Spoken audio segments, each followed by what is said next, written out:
and welcome back to ESO Live. We have a very exciting show for you today. I'm Jessica Folsom, one of the ESO community managers. I'm Gina Bruno. I'm another community manager for ESO. And today we're going to talk to Brian Wheeler, Rich Lambert. We're going to tour some areas of Morrowind. Got a great show. So here's the lineup.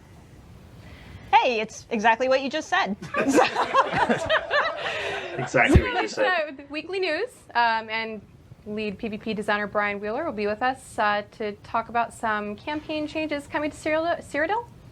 After that, we're just going to quickly review some recent fan art that we've come across and some official Morrowind art that we'd like to show you. And then we'll be taking a walking tour of Vvardenfell. Very nice and relaxing. We'll look at some flowers. That'll be with our creative director, Rich Lambert. And as always, we will have giveaways throughout the show.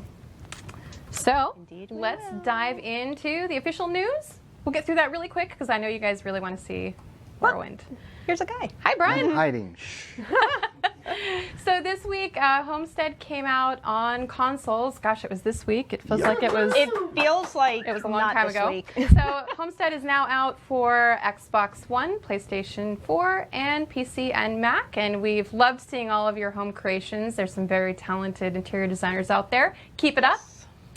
Yes. Speaking of home decoration creators, we are actually working on a contest for everybody. It's going to be a home decoration contest. We're planning on kicking it off on March 6th.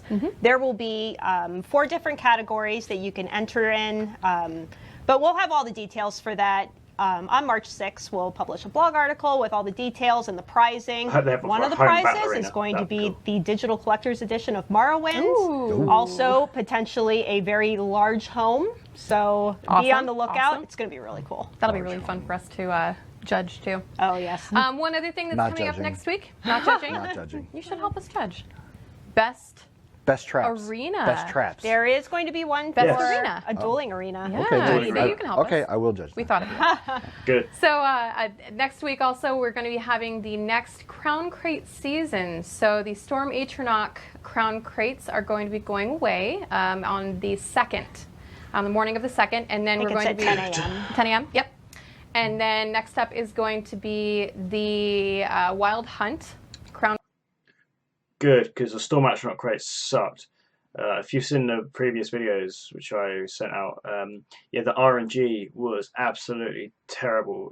You could spend so much real money, and come out with nothing. Like, some people are really lucky; they get their first crate and they get one of the Storm Atronach mounts that they wanted. But a lot of people ended up spending a lot of money and they didn't get anything. They literally just got the crappiest items. And it was the biggest money pit.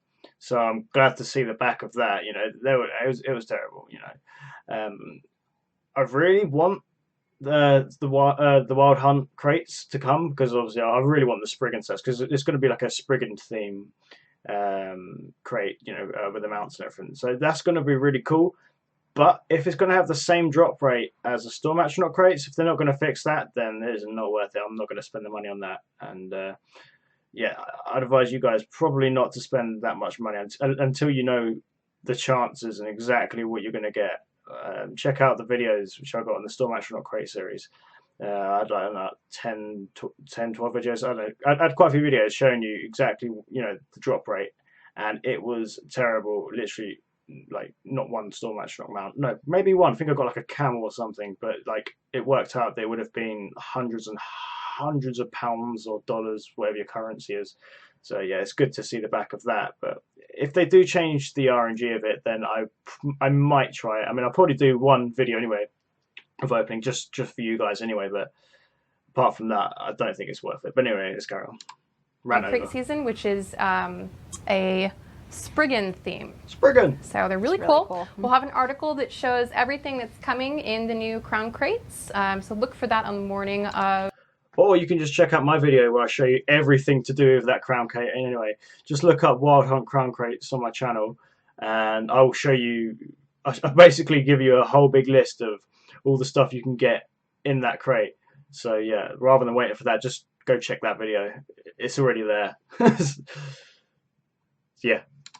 Of March 2nd. Yeah. Lastly, on Monday, we are having a PC Mac incremental patch. It's going to be relatively small, but there are some really important fixes in there. Few changes too. A little bit. Oh, well, yeah, it's definitely some Cyrodiil changes. Some things that this guy's going to talk about. We do have a couple crash fixes. So the one, I hear myself. Do you hear that? Yeah. I mean, I hear myself on top of myself. Over here. Oh, okay. I was making sure it wasn't just me going crazy. We do have additional fixes for the issue where you could crash when you are changing zones or using a way shrine, and also the one where you could run into really long loading screens going into zones that have a lot of players in them. Like Rolka, well, Reaper's March. Yeah.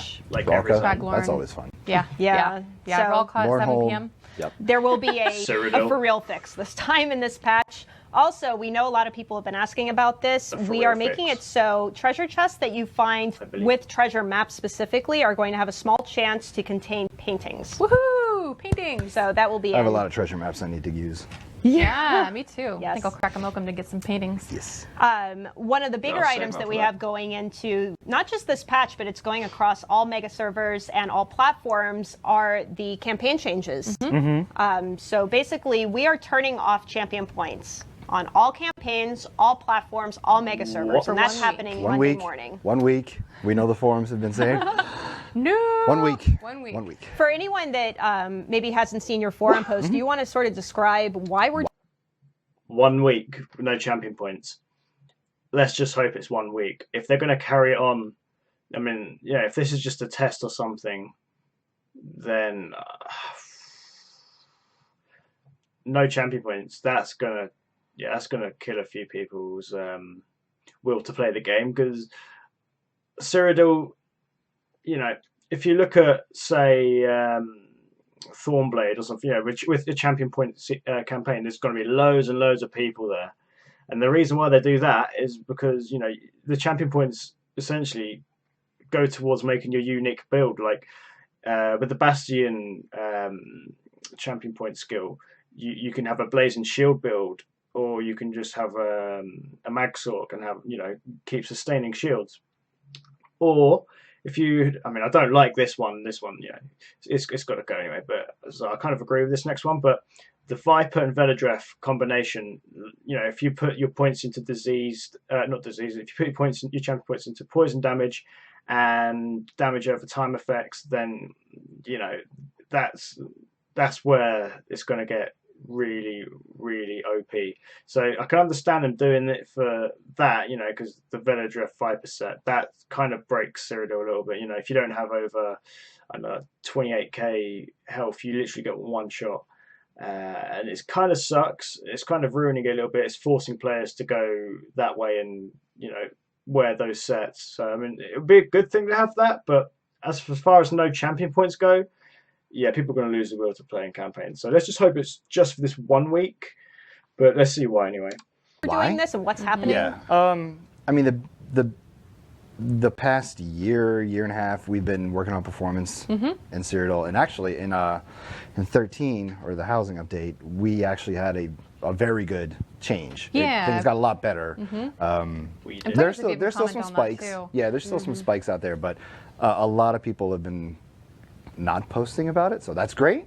But also just our graphs internally, and from what we've seen by just playing, like I've been bouncing between Azura's, Hatteras, True Flame on all my characters, and it's been during like prime time when that happens, and it's been looking a lot better. So from that regard, it's great. It's looking better, but we still want to do some more changes, and that's kind of where this first test is coming into play with shutting off champion points. Right. Because with champion points, it's a great system, lets you customize your character like crazy, but there's obviously a cost to that on the server with having a lot of passives up. Right. So one of the things we have right now is Azura Star with no champion points enabled, and the performance in there has always been noted as pretty good. So we're like, comparatively. Well, yep. Yeah, the reason why it's so good is because no one wants to play that campaign. You know, like True Flame and, you know, Thornblade and all that sort of, you know, all those campaigns which, you know, you're going to have champion points. Yeah, a lot of players are going to play it because they can customize their character. Otherwise, if you're going to go to a campaign with no champion points, then, you know, people are forced to be limited on their builds, and, yeah, everyone's going to end up having the same build. except for Viper Veladreth, because everyone's going to have that anyway. But unless that gets nerfed like even more than it already has. But yeah, it's just that's the reason why it performs so well. It's because no one wants to play it. You literally have a handful of players on it. I mean, yeah, obviously there's been a lot more players on that campaign recently, but no way near the other ones. And it's because people want to use champion points. So anyway, let's see what he wants to say anyway. Comparatively, so we're going to chart it off for 1 week. But in doing that, Rich also brought up the idea of why don't we just do double AP for that as well. So that sort of brought forth this Bedlam in Cyrodiil for a week idea. It's going to be nuts. Why not? So we're clear on what is getting doubled. Player kills, or the value of alliance points from players, will be doubled. You'll get more from healing them. So the healing AP you get, that's going to be doubled as well. Right. That being said, if somebody has no AP from their healing pool to take anything out of, you still get 0 from that. So it's not like it's always double AP from healing people. Right. The AP from taking resources, outposts, and keeps, and towns and districts will also be doubled. That being said, we know that the changes with 13 have brought on various behaviors that we. Does this mean that, you said districts, I'm assuming you talk about the Imperial City. Does that mean that we get double Telvar as well? I hope so, because that'd be awesome to get double Telvar again. But as far as the AP goes, I don't quite understand. Obviously, they want more people to come into Cyrodiil so they can test it. So that's kind of why they're trying to lure them in. But double AP is not going to change anything. If double AP is going to happen for everyone, so essentially, it's not going to change the emperorship or anything like that. But I suppose it would be quite cool to get the Cyrodiil Golden Store. We can get the monster masks and shoulders, in the best traits, or like the you can get jewelry and stuff, in like gold jewelry, which would be quite nice. I'm probably going to farm it quite a lot with that. But as far as no CP goes, I don't know. It's not going to cut it for me. But let's just hope it's for the 1 week. Knew was going to occur. Right. And I remember you calling that out. Yeah. It's going to shift what they do. And that may also be another reason why the performance has been better too, because we have heat maps that we can look at. Where we see all the deaths in people are Cyrodiil. more spread out now. And it's been more spread out. There's still concentrations at the bridge and around Nickel and various places where people, bottleneck like crazy at the various gates. All the keeps around Cyrodiil. But it has spread out some more. That can also be contributing to why the performance is better. But we all literally, the whole of Cyrodiil is the big circle around the Imperial City. They introduced the towns, town captures, but it doesn't really do much. No one's going to bother about it because everyone wants to go for the emperorship, which is the middle of the map. So you're saying it's all going to spread out and things, but it's not going to spread out that much unless you put, unless there's something else to gain from going for the other keeps. Then it's just going to be the same story where it's just literally people circling around the middle trying to catch all the keeps and get the emperorship. But anyway, also plan on, after the event is over, reorganizing and changing some of the values. We may keep some, we may change some others, but me and Rich are going to look at all the data we have and figure out where to go from there after the event is over. So yeah, that's something that chat was kind of asking was, once this event is over, and depending on what you find, what are sort of the next steps? But I guess you need to we'll look at a lot of, we have, obviously tons and tons of data, but the good thing is we have the prior to Homestead data that we can look at, and then we have the after Homestead data, and now we have this week that's coming up. And to kind of, to entice people to come out in Cyrodiil, to get as many people in there as possible and try to maybe get all of them pop-locked, which would be great. The double AP idea came about, and we believe that's going to pull in lots of people. And we hope it focuses a lot around the keeps and the resources and the outposts, because those give so much. So we hope there's going to be a lot of people there. We believe that there's going to be some conflict in terms of people's desires and what they want to do with those. So we hope there's people doing all kinds of activity, whether fighting each other, repairing walls, sieging them, and then spoilers, just running around and messing with people. So it's going to be fun. Saw a few people asking in chat, what is CP? It's champion points. Champion points, yep. Yes. Good question. Yep. Yes.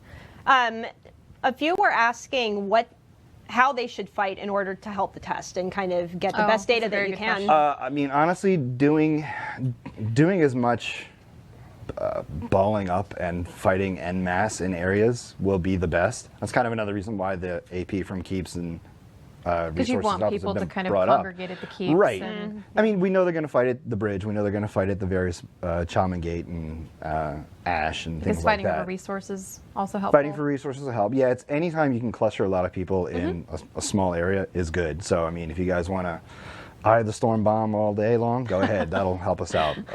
And plus, the other thing that we're going to get from this is not only just performance, but combat feedback. We can take all the combat feedback you guys have because they play differently. Playing in Azura Star plays differently than playing in True Flame or playing in Hadarth. So it's a different feel to it. And tell us if you like that feel. I mean, not everybody plays in Azura Star. I know Rich and I do, and it's a certain style of play. Like you have your regeneration is lower, the crits aren't as high, but it's like a tougher version, I guess, so to speak, of everywhere else. So it's nice that we can actually get two types of feedback here, not only performance but also combat, and that's going to go well. Okay. And just to confirm, this is happening not just in Cyrodiil, but Imperial City also? Yes, anything that's campaign related. Right. So the cities, the districts, the caves, so all of it. Anything that is tied to a campaign. So this is going live what time? Whenever maintenance is over on Monday. On Monday? It's around, it's going to be in the morning, Eastern time. Okay. And PC, Xbox One, PC, Xbox, PS4, all of them. Okay. What about any plans for reducing battle spirit during this time? Nothing. Is that something you considered? No, because that's another variable we'd be turning and trying to get. We already have Azura Star, and that's kind of like our base in terms of how no CP functions. So doing another change on top of battle spirit on top of that would kind of muddy your results. Well, yeah, that would just be a lot of dials to turn, and we're trying to just turn 2 right now. Yeah. So again, this is happening Monday morning. It'll be sometime after PC maintenance wraps up, and we will be doing all of the servers. Now on console, yes, that's a good point on console. Yeah, on Xbox One and PS4, what's going to happen is everybody, regardless of where you are in the game, you're going to be getting kicked out just for a moment. So if you wait like 5 minutes or so, try and log back in, everything should be fine. But that's just our way of turning it on, turning it off and back on again. And we'll be putting up messaging about that to let everybody know. For anybody who isn't watching the show, that'll be happening. Try to get the word out. Tell people. Yep. And then obviously the following Monday when we turn it off, there's going to be sort of the same thing, just in reverse. Right. Okay. There was one question in chat. Do the Telvar stone drop rates also double, or is that a separate thing? Those are things. Really? That will not change. Nice try. That may come back later in another event. Who knows? Yeah, so you're going to be at PAX. Anniversary. Yeah. Kind of transitioning into like, this. really? Right? Yeah. So Rich is over there, and he just like, sure. So at PAX East, I believe we announced on the Bethesda.net that we're going to be showing off Battlegrounds. You'll get your first hands-on play with the Battlegrounds that are coming with ESO Morrowind. Yay. Brian will be there. And just to clarify, that is going to be for the duration of PAX, not just on a single day. I know there's a little bit of confusion about that. We'll have some computers set up. You can we'll have 12 come on by the booth and try it out. And there's going to be 3 Battlegrounds, right? And we're just going to have one there. Morrowind, yeah. There'll just be one playable at PAX. It'll be a deathmatch. Okay, cool. Well, team 3 Battlegrounds and Morrowind. Cool. Does that mean there's going to be more? And then when Morrowind comes out, people will be able to play all the rest of them. Awesome. But there's going to be some more news about Battlegrounds next month. Next month. So the month of March, our main focus for, web articles, social stories, interviews, even ESO Live, is going to be Battlegrounds. So I remember last year that we were sitting here and said we were working on dueling and Battlegrounds. Well, dueling happened in Battlegrounds. Oh, it's happening. And we're still working on Cyrodiil. We're still working on Cyrodiil as per the proof of next week. I was going to say, next week. That's pretty dramatic. Like a lot of people were saying, do some tests, do some things, and we've noted that sometimes testing on PTS doesn't give us the results we need. So we're like, okay, that's true. If it's going to work, it's going to work. Many months of debate, we finally are given the clear to do some of these tests on live. Which is different. We know it's kind of crazy, but to get the data we need. We are kind of crazy. Yeah, because live is a very special beast. So March, Battlegrounds Month, and we may actually even be asking you guys what battleground you'd like to see first on the next ESO Live. So keep an eye out for that poll. We'll probably do one on the forums and maybe Twitter too. There was the one question that was on the forums that kind of came up from all the news that we've been doing recently about queuing, right? Oh, that's right. Yes. Yeah. So that in the interviews, we've said that groups will be able to get matched up against other groups. So we're building into the logic a method of basically smart queuing behind the scenes, where if you're in a group, it's going to try to match you against other groups. If you're in a group of 2, it's going to try to find another group of 2 to put you with. And then we're going to try to match you up against other groups as far as as well. if you're in a group of 2, does it pair you up with a group of 2? or yeah, 2 like or as solos. an ally? Yes. Okay. Yeah. And then it's going to also try to look for other groups as well, because we are well aware that pre-made groups are usually more organized than other. Yeah, I think that. guilds especially are going to want to be able to do that, or folks who do dueling tourneys are going to want to team I up. guess the other question about, if we're in a large group, can we all queue together? No, it's single group queuing only. So you can't fight your friends, and you can't have your group of 4 versus another group of 4, like as your friends. I guess you just have to. That kind of sucks, but then it's going to be exactly the same as dungeon grouping. When you go for a random pub group and you end up, you and your friend have, like really high CP, and you know what you're doing, and then you have like a couple of people, like the tank is resto dual wield tank, and you're just going to end up. You're going to end up with like a very tragic group. Like when you try to do a pub group for, say, White Gold Tower. It's never going to happen, is it? Because unless you know the people and you know that they're capable, then it's just not going to happen. It's the same. The same's going to go for the battlegrounds, because unless you have a group of 4 people who you know are going to be really good at it, they know their stuff.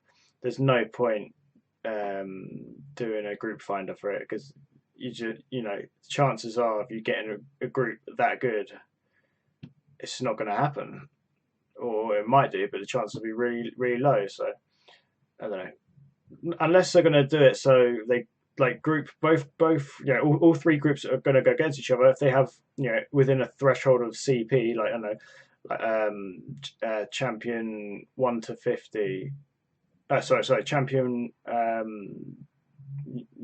like level 50 to champion 160, then 160 to 300, 300 to 600, then that'll be a bit better, so they sort of separate it a bit. Because if you have someone who's level 40 against like a max CP player, then it's just going to be a bloodbath. Do you know what I mean? Unless they're going to take out the CP, which again would suck, and you won't be able to test out your build properly. But then there's going to be 3 different types of arenas. So maybe they're going to have no CP, CP, and then, I don't know, something else. But we'll see how it goes anyway. But it's going to need a lot of tweaking, I'm guessing. Up to 4. If you want to, up to 4. So you can group as a group of 2, group of 3, group of 4. And then you'll try to get matched up against other people, only for a certain amount of time. And then it's going to go, okay, we can't find other groups. Here's some singles too. So what happens if you get in a large group? Does it pair up the 4 and the 4 and the 4, and then you can like all fight each other? No. You just can't queue. It just goes, nope, can't queue. No. Nice try. Yep. Okay. So that's like the one question that we saw, kind of like that is stemmed out of all the information we've been giving recently. Right. So I figured we should answer that one at least. Sure. Yep. No, that's good. And how does it work as far as level and all of that? Does it take any of that into consideration? There'll be a 10 to 49 queue. Much like Blackwater Blade, right. There'll be no CP enabled in there. And then we're still discussing whether we're going to have a 10 to 50 no CP and a 10 to 50 CP. Because in the case of, we have to have a 10 to 50 because people that have been playing for a while and people that just pick up Morrowind, they all need to play together. Right. But we're also going to be watching how the queues are performing, and if we need to squash that even more or not. So we have a lot of flexibility going with this queue system. There are no roles assigned either for this. Right. So that's a thing that's given us a lot of flexibility. Cool. Okay. So there'll be more info later. Yes. A lot more more info starting later. next month, yes. for sure. All right. Well, do we have any questions from chat for Brian? I already asked them. Any more? No? Okay. I don't know I will say... Any about queuing for Battlegrounds? Oh, Mr. Rich has a Lambert, do you have a question? The floor is yours. I saw one in chat, which is, are we going to have more tests like this if this susses out interesting? Oh, for the Cyrodiil campaign. So the question, I'd say yes. in case, hold on, in case anyone couldn't hear, and I doubt they could, Rich was saying that chat was asking if there would be additional tests following this one. Yeah. If, we start kind of gathering info, want to try out basically some other things. Yeah, one of the popular requests is a no proc campaign. I definitely No proc campaign. That's a I want request. to return everybody into chickens. That would be amazing. Some of these tests, I mean, it obviously would take time to get the code or get the data corralled to be able to do these types of tests. And this one's taken a while as well to get going. But yeah, we wouldn't be averse to doing more tests. Maybe a like battleground this. rule set for the future. Yes, possible. Indeed. Well, thank you so much. Yes, Thank you for Brian. hanging out here. And once again, if you have any questions or want to sort of recap what Brian was talking about, there is a post on the forums. Yes. It's stickied in the Alliance War section. All the way up top has a ton of replies already. Yes. And if you're going to be at PAX East, make sure you stop by the booth and see Brian. Yep. Indeed. Well, All right. thank you. Thank you, Brian. Bye. Bye. All right, so I'm not quite sure how I feel about this. Obviously, yeah, it's going to be good taking out all the Vvardenfell 5%, with a no CP, but I don't quite understand how it's going to work with the battlegrounds. It might be a little bit messy, but hopefully they'll get it all smoothed out. But anyway, I hope you guys have enjoyed this video. Let me know your thoughts in the comment section below. And if you'd like to see more videos like this in the future, please leave a like and subscribe. And as always, guys, have yourselves a great day. Peace!